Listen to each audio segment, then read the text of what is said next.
Have you ever felt absolutely certain about something, only to realize later that you were completely wrong?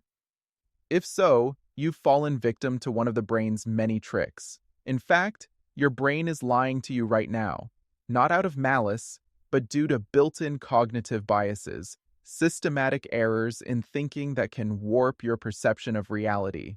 These mental shortcuts evolved to help our brains process information quickly, but they often lead to distorted thinking and faulty judgments. Psychologists Amos Tversky and Daniel Kahneman first coined the term cognitive bias in 1972, and since then, researchers have identified dozens of biases affecting all areas of life. We are all susceptible. Biases operate unconsciously, and even the most logical among us can be misled. In this article, we'll shine a light on 5 distinct cognitive biases that constantly trick us and distort our reality. Understanding these biases is not just fascinating, it's also the first step toward thinking more clearly and making better decisions. First, confirmation bias, seeing what you want to see. Definition: confirmation bias is our brain's tendency to seek out or interpret information in a way that confirms our existing beliefs. In other words, we favor evidence that supports what we already think and discount anything that contradicts us. First identified by psychologist Peter Wason in 1960, confirmation bias causes us to selectively remember facts or anecdotes that validate our opinions and ignore those that challenge them. It's a predictable, search and interpret filter our minds apply to the world. How it distorts reality. When under the sway of confirmation bias, we essentially live in an echo chamber of our own thoughts.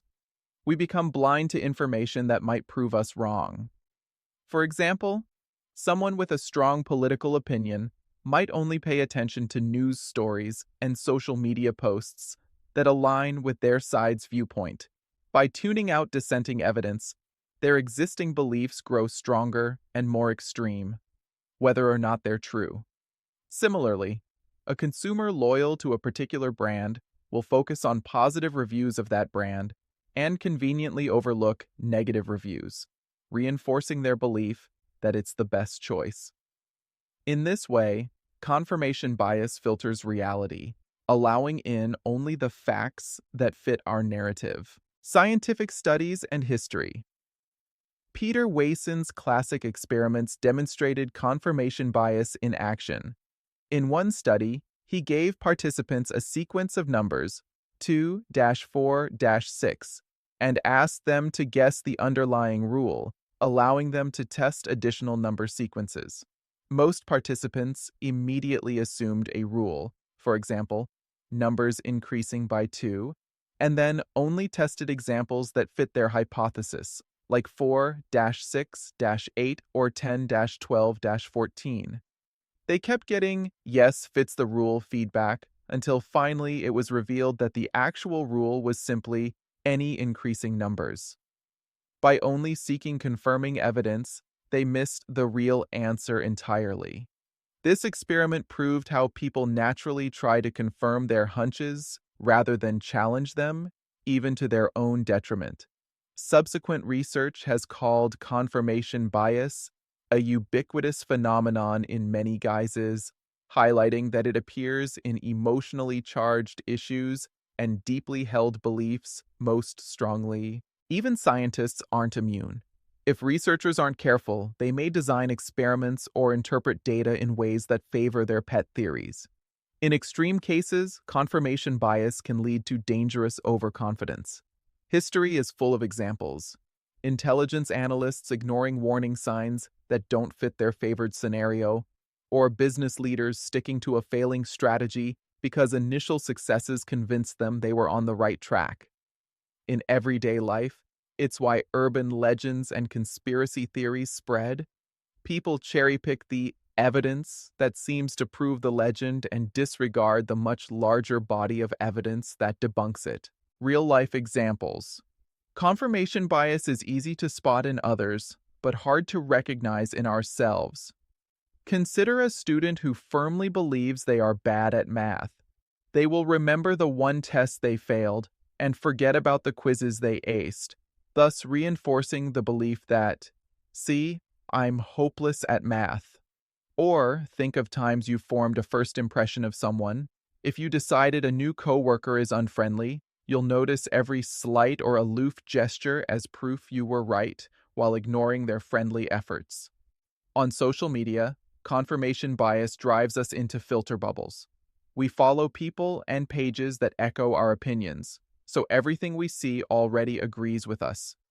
This can give a false sense that everyone thinks the same way, when in reality we've just filtered out anyone who doesn't. Ultimately, confirmation bias lies to your brain by reinforcing whatever you already believe, making you more and more certain that you're right, even as you possibly drift further from the truth.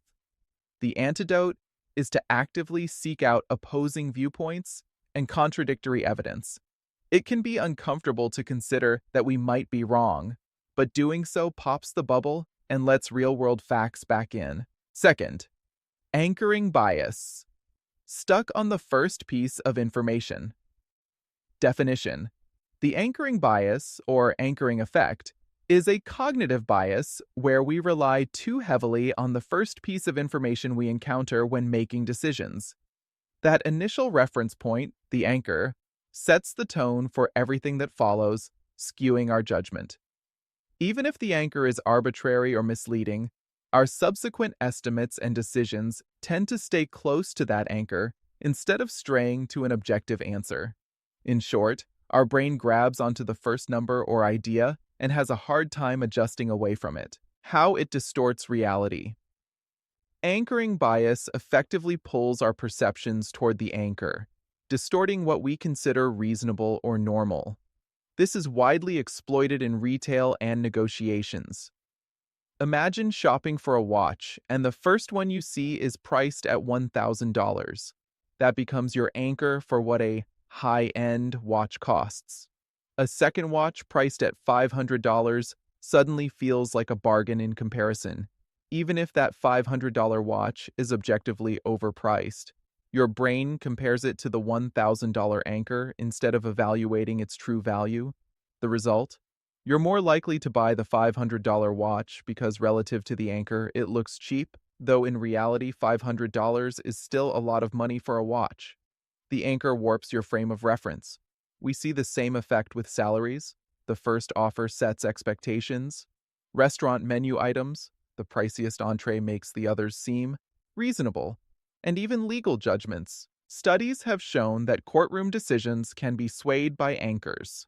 For instance, if a plaintiff's lawyer suggests an extremely high damage award, it can anchor the jury's thinking so that even if they don't grant the full amount, they end up awarding more than they would have otherwise. Remarkably, this holds true even for experts like judges. In one experiment, experienced judges given a hypothetical case imposed much harsher sentences when first exposed to a high random number as an anchor suggestion, compared to judges who saw a lower number. Scientific studies and history. Anchoring was first studied by Tversky and Kahneman, who described it as the anchoring and adjustment heuristic in 1974. In a classic experiment, they spun a wheel of fortune with numbers 1 to 100 in front of participants, then asked whether the percentage of African countries in the UN was higher or lower than the number spun. Finally, participants were asked to give their best estimate of the true percentage. The results were striking. If the wheel, which was rigged, landed on a high number like 65, people's average guess was much higher than if the wheel first showed a low number like 10. Even though the random number was clearly irrelevant, it anchored their thinking. In another famous study, Professor Dan Ariely had students write down the last 2 digits of their social security numbers and then bid on items like wine and chocolate. Students with higher 2-digit numbers made bids 60 to 120% higher on average than those with lower numbers, unconsciously using their SSN as an anchor for value. These experiments reveal an almost absurd truth. Our brains can be influenced by completely unrelated initial information when forming judgments. Once an anchor is set, We adjust away from it a bit, but usually not enough. Psychologists have found that we insufficiently adjust because our minds give undue weight to the anchor and we stop searching for a better answer too soon. Real-life examples. The anchoring bias pops up whenever we're estimating something unfamiliar. If you've ever been to a charity auction or a fundraiser, you might notice they often start with a high opening bid or suggested donation. That's to anchor the audience's expectations. Housing prices are another everyday example. The listing price of a house anchors what buyers think the property is worth. A house listed at $500,000 primes buyers to view anything in the $400,000 as cheap, whereas that same house listed at $400,000 might have invited lower offers. Anchors don't even have to be numbers. The first piece of information in any context can serve as an anchor. For instance, the first candidate interviewed for a job can set an anchor that influences how subsequent candidates are judged. The bar has been set. The first argument you hear in a debate becomes a mental baseline that the other side has to work hard to shift. Advertisers and salespeople are well aware of anchoring. It's why a price tag might show an inflated original price next to the sale price. Your brain is supposed to latch onto that high original price and feel great about the lower sale price, even if the sale price is still profitable to the seller. To guard against anchoring bias, it helps to get multiple reference points. If you're negotiating a salary or shopping for a big-ticket item, do your research on actual values. And be especially wary when the other side is the one who provides the first number. They're trying to set your anchor. Pause and remind yourself that the first number is often arbitrary, and consciously consider information from scratch to reset your perspective. Third, availability heuristic. Judging by what's easily recalled. Definition. The availability heuristic, or availability bias, is the mental shortcut that leads us to judge how likely or common something is based on how easily examples come to mind. If our brains can quickly retrieve several examples of an event, we assume that event is relatively frequent or probable. Conversely, if something isn't easily recalled, we might underestimate its likelihood. In essence, our perception of risk and reality gets skewed by memories that are vivid, recent, or emotionally charged, rather than by all the facts. How it distorts reality. The availability heuristic can make dramatic but rare events seem more common than everyday ones. The media we consume has a huge effect on this bias. For example, after seeing extensive news coverage of a plane crash, a person might develop an outsized fear of flying and believe airplane accidents are more likely than they really are, even though statistically, driving a car is far riskier. Because plane crashes loom large in memory, flashing headlines and all, they feel available in the mind's eye, whereas one's countless uneventful car rides do not. Similarly, if you recently read about a lottery winner, you might catch yourself thinking, winning the lottery isn't that impossible. It happened to that guy. And then proceed to buy more tickets, subconsciously convinced your odds are better than they truly are. Your brain is lying to you by failing to remind you of the millions of lottery losers who were not in the article. Another classic example. Many people greatly overestimate the risk of shark attacks after seeing a few sensationalized TV programs or movies about sharks. Vivid images of shark attacks stick in memory and thus feel common. As a result, someone might refuse to swim in the ocean on vacation, convinced waters are teeming with hungry sharks. In reality, the odds of a shark attack are extraordinarily low, far lower than many mundane risks we don't think twice about. But the brain's availability shortcut triumphs over statistical truth. Scientific studies and history. The term availability heuristic was introduced by Tversky and Kahneman in 1973, when they studied how people judge frequencies and probabilities. In one experiment, they asked participants whether there are more English words that start with the letter K or more words that have K as the third letter. Most people answered that there are more words beginning with K because it's much easier to think of examples like kite or kangaroo than to come up with words where K is third, like akiki or like. In truth, English has many more words with K in the third position, but those don't readily pop into our heads, illustrating how the ease of retrieval guides our judgments. Another study showed participants lists of famous names. One list had more female names than male, but the male names were of very famous people, and vice versa for another group.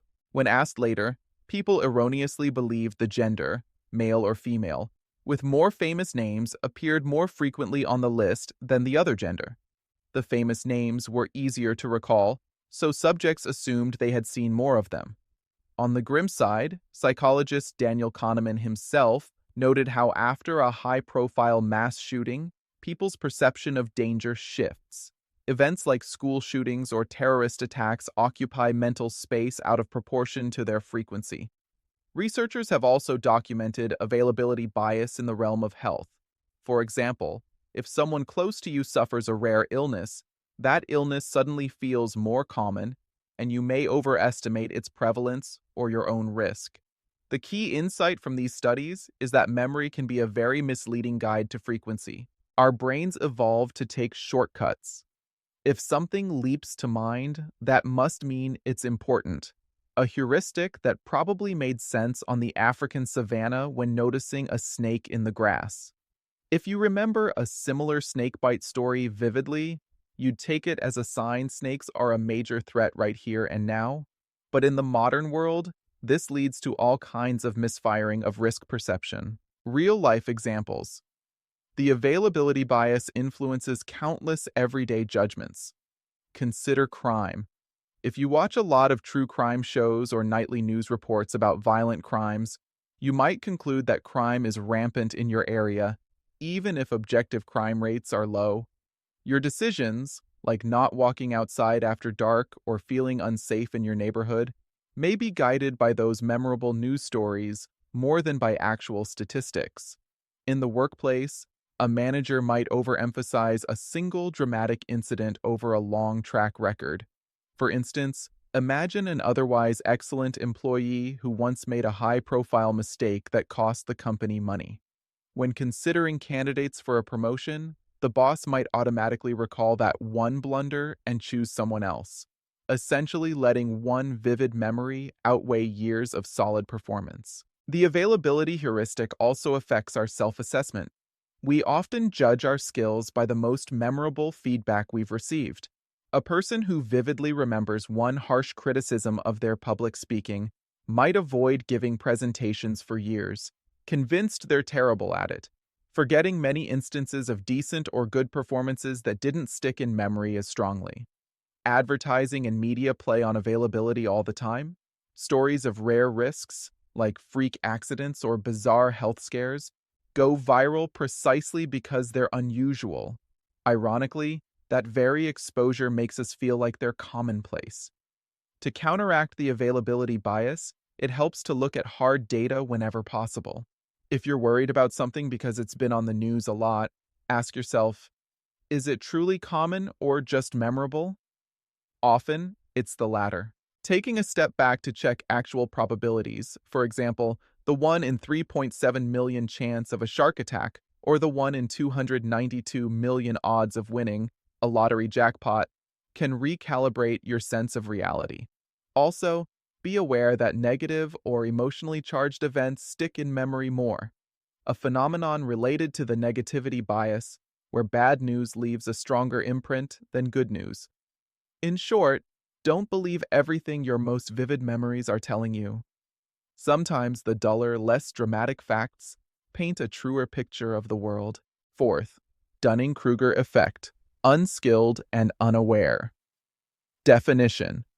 The Dunning-Kruger effect is a cognitive bias in which people with low ability or expertise in a domain tend to overestimate their own skills, while highly competent people may underestimate their relative abilities.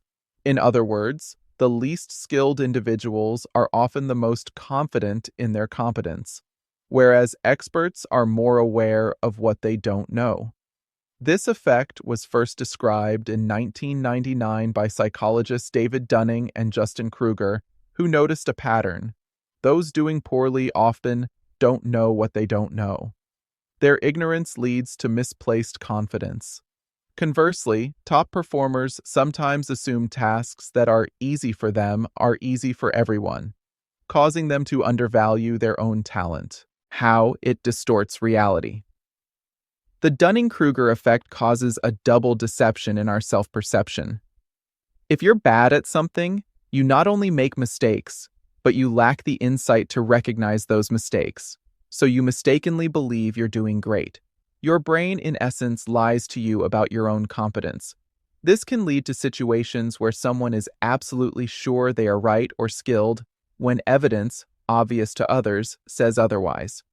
A humorous but real example. In 1995, a man named MacArthur Wheeler robbed 2 banks in broad daylight after coating his face with lemon juice, believing it would make him invisible to security cameras because lemon juice can be used as invisible ink. Wheeler's bizarre confidence in this technique was utterly unfounded, clearly illustrating how a lack of knowledge, in this case about basic chemistry and camera technology, led him to grossly overestimate his ability to outsmart the system. His case inspired Dunning and Kruger to formally study this cognitive bias. On the flip side, the effect can distort reality for high performers by making them think, "Oh, everyone else finds this easy too." Thus, they underestimate themselves and may not realize how exceptional their abilities really are. Scientific studies and history. In their seminal 1999 study, Unskilled and Unaware of It, Dunning and Kruger tested participants on humor, logic, and grammar. After each test, they asked participants to self-assess how they thought they did. The results were striking. Those who scored in the bottom quartile, the least competent, believed they had scored above average, grossly overestimating their performance. Meanwhile, the top performers slightly underestimated their scores, thinking they did worse than they actually did. In essence, the poorest performers were too inept to recognize their own ineptitude. They lacked the very skills needed to evaluate themselves accurately, a metacognitive blind spot. This finding has been replicated in many domains, from exams in school to playing chess, driving, and even mastering a game. A well-known illustration is the survey of drivers. In a classic study, 93% of American drivers rated themselves as safer and more skilled than the average driver. Obviously, it's impossible for virtually everyone to be above average. Someone's got to be below. This better-than-average overconfidence is a hallmark of the Dunning-Kruger effect and related illusory superiority bias. Importantly, Dunning and Kruger found that with training and feedback, people can gain insight. In later phases of their study, when low performers were shown what high performance actually looks like, some realized their own lack of skill and adjusted their self-assessment downward. This suggests that ignorance is at the heart of the effect. When you acquire more knowledge, you become more humble and realistic about your abilities. Interestingly, subsequent research has debated how pervasive the Dunning-Kruger effect really is and whether statistical quirks contribute to it. But real-life evidence abounds. For instance, studies of medical students, software engineers, and even political knowledge show the least knowledgeable often display the most unjustified certainty. On the other hand, seasoned experts sometimes assume, "If I know this, everyone must know this," which is a kind of reverse Dunning-Kruger, where they undercredit themselves. This has implications. Highly skilled people might hold back from leadership or sharing their expertise, while the less competent forge ahead confidently, a recipe for problems. Real-life examples. We encounter the Dunning-Kruger effect whenever someone insists they're right about something despite evidence to the contrary. The catch is, they truly believe their perspective is accurate because they don't know enough to see the errors. Think of the coworker who gives a presentation full of mistakes but comes away thinking it was superb, or the novice investor who's convinced they have a winning strategy after one lucky stock pick, unaware of the role of chance and lacking broader market knowledge. Social media amplifies Dunning-Kruger tendencies.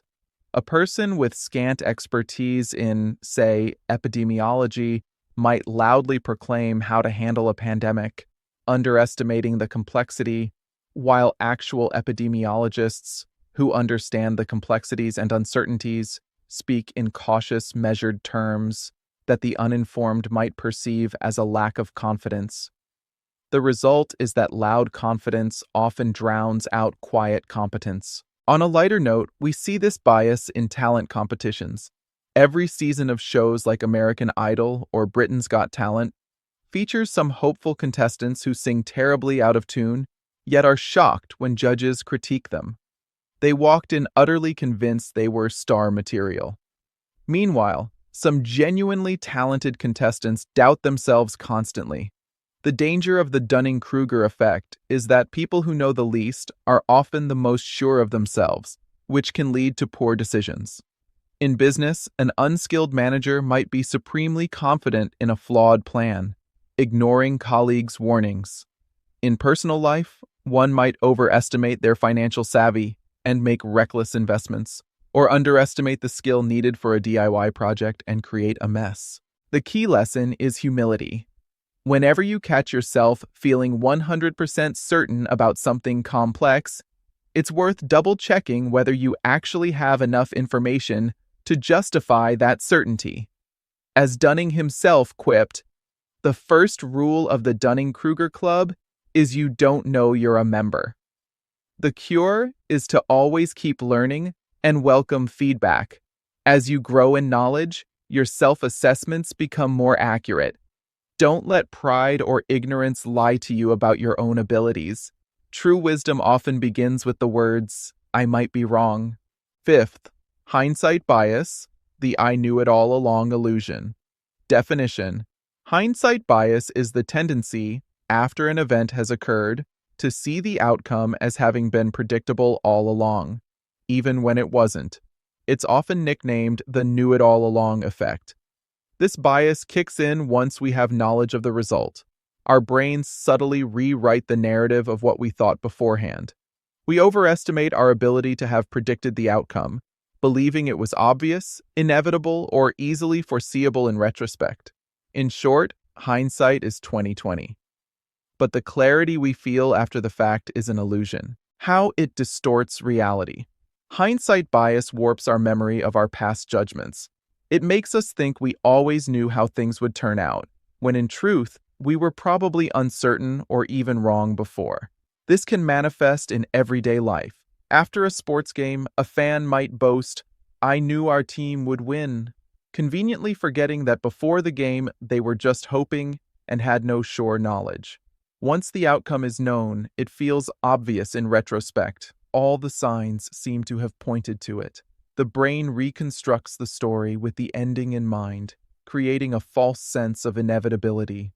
For example, consider an election result. Once the winner is declared, suddenly everyone sees the victory as predictable. The signs were there, the polls, the sentiment. It makes sense. People forget that prior to the election, the result was genuinely uncertain, or that many thought a different outcome was likely. Hindsight bias thus gives us undue confidence in our predictive abilities and can lead us to unfairly judge others. We might criticize someone for not foreseeing a problem, when in hindsight it seems obvious, even though beforehand it was not obvious at all. This bias is especially insidious in fields like medicine, law, and investing. After a diagnosis is finally confirmed, a doctor might look back and think the symptoms clearly pointed to that illness, potentially leading them to judge themselves or colleagues harshly for not catching it sooner, when in fact the symptoms could have indicated several conditions. In legal settings, jurors might decide a defendant or a company should have known something bad would happen because, in hindsight, all the warning signs appear clear. A phenomenon psychologists call creeping determinism, where outcomes seem more determined after the fact than they actually were. Scientific studies and history. Hindsight bias was first studied in the 1970s by psychologist Baruch Fischhoff. In a classic 1975 experiment, Fishoff and Ruth Bath asked people to predict the likelihood of various geopolitical events, for example, President Nixon's upcoming diplomatic visits producing certain outcomes. After the events had occurred, they asked the same people to recall what odds they had originally given. People's memories were distorted. They remembered themselves having predicted events more accurately than they really did. If something actually happened, participants often remembered, assigning it a higher probability of happening than they initially had, basically convincing themselves, "I thought so all along." Fishoff coined the phrase, "I knew it would happen" phenomenon. Since then, numerous studies have confirmed this bias. One often cited study demonstrated hindsight bias with the U.S. Supreme Court confirmation of Justice Clarence Thomas in 1991. Before the Senate vote, a group of students were polled, and 58% predicted Thomas would be confirmed. After Thomas was indeed confirmed, a second group of students, who had made predictions earlier, were asked to recall their original prediction. Now, 78% of them claimed they had predicted confirmation. Clearly, many students' memories shifted to align with the actual outcome, believing their foresight was better than it really was. Hindsight bias has been observed in financial contexts as well. After a stock market crash or a business failure, people often say, "Anyone could have seen that coming," yet beforehand, very few actually did. Psychologists believe hindsight bias stems partly from our mind's need to make sense of the past. Once we know the ending, our brain reconstructs the story in a neat cause and effect way, erasing the uncertainty that was present. Also, we like to view ourselves as perceptive and wise. Hindsight bias gives our egos a boost by making it seem like we got it right, even if we didn't. But this self-congratulation comes at a cost to learning. If you think you knew it all along, you won't learn from mistakes because you won't recognize that you were wrong in the first place. Real-life examples. Hindsight bias is pervasive. Sports fans and commentators exhibit it constantly. After an underdog wins a game, you'll hear talk of how, in retrospect, the signs of an upset were all there. The favorite team was overconfident, the underdog had momentum, etc. Even though those narratives only crystallize after the outcome. In relationships, someone might say after a breakup, "I just knew it wasn't going to last," citing little clues they now imbue with great meaning, despite having been happily invested in the relationship before it ended. In the workplace, project failures trigger hindsight bias in managers. Once a project flops, the red flags seem obvious. "We should have seen this risk, that technical issue was bound to happen." And team members might even get blamed for not predicting problems that only seem clear after the fact. This can create a culture of fear, where people are hesitant to make decisions because any bad outcome will be judged with perfect hindsight. Another domain is medicine and public health. During the COVID-19 pandemic, for instance, once certain outcomes came to pass, commentators and the public often lapsed into hindsight bias, saying that it was obvious what should have been done early on, or that certain policies were clearly mistakes. In truth, during the early stages of a crisis, many things are uncertain and experts are often operating with incomplete information. Hindsight bias can also affect personal decisions. Imagine you switch your answer on a multiple-choice test, then find out your first answer was correct. It's tempting to think, "I knew the right answer, I shouldn't have switched," forgetting that at the time you switched for a reason because you weren't actually sure. The danger of hindsight bias is that it creates overconfidence and impairs learning. If you assume you knew it all along, you won't examine why you didn't act on that knowledge or whether your reasoning was truly sound. It can also make us less compassionate.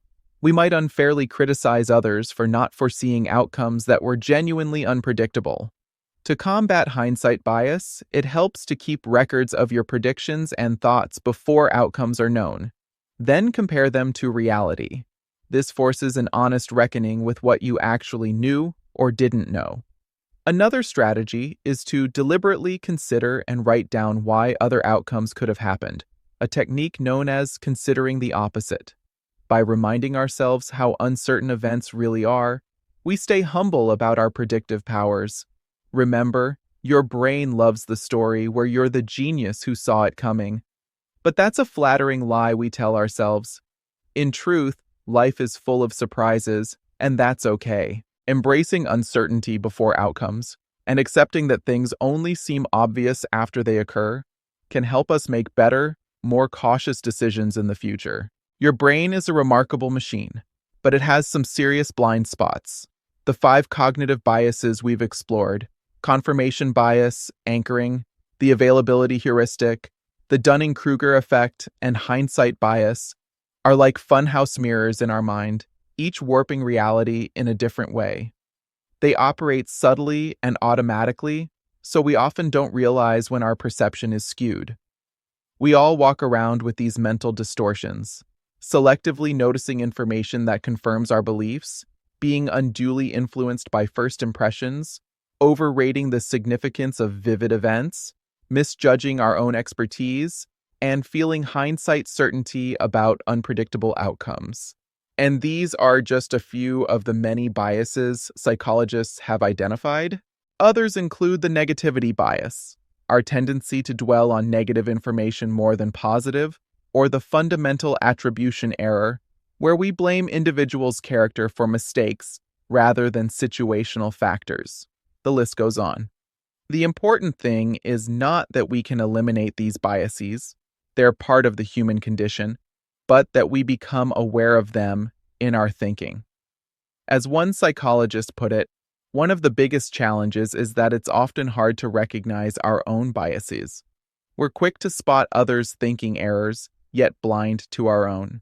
By educating ourselves about biases, we can start to notice the warning signs in our own thought patterns.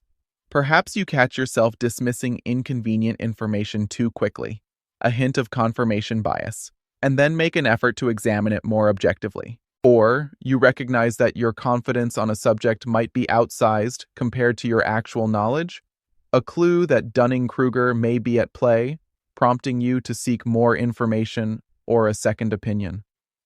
The goal isn't to turn off these biases, we can't completely, but to manage them. Ultimately, understanding cognitive biases is a powerful tool. It teaches humility. We realize that seeing things as they are isn't straightforward, and that our brain's first take isn't always true. It encourages curiosity. Instead of accepting our gut feeling, we dig deeper and gather real evidence. It fosters better decision-making. By compensating for our biases, we make more rational choices, whether in business, personal life, or relationships. And it can make us more forgiving. Knowing that everyone's brain plays these tricks can increase empathy when others err. We stop expecting perfect rationality in ourselves or others and start planning for the predictable irrationality. Your brain will continue to lie to you in little ways. That's unavoidable. But by knowing these lies by name, confirmation, anchoring, availability, Dunning-Kruger, hindsight, you're in a much stronger position to catch them in the act. Each time you identify a bias influencing you, it's like turning on the lights in a previously dark room of your mind. Over time, you'll become a more critical thinker, double-checking assumptions, questioning knee-jerk reactions, and inviting diverse perspectives to counter your own partial view. In the end, the message is empowering. Yes, your brain has biases that distort your reality, but you are not powerless against them. With awareness and effort, you can outsmart these mental distortions. The result is a clearer, richer understanding of the world as it truly is, not just as your mind initially perceives it. Stay curious, stay humble, and remember, whenever you feel absolutely certain that you knew it all along, or that your first instinct must be right, take a step back. It just might be your brain whispering a well-intentioned lie. By recognizing that, you're already seeing more clearly than before.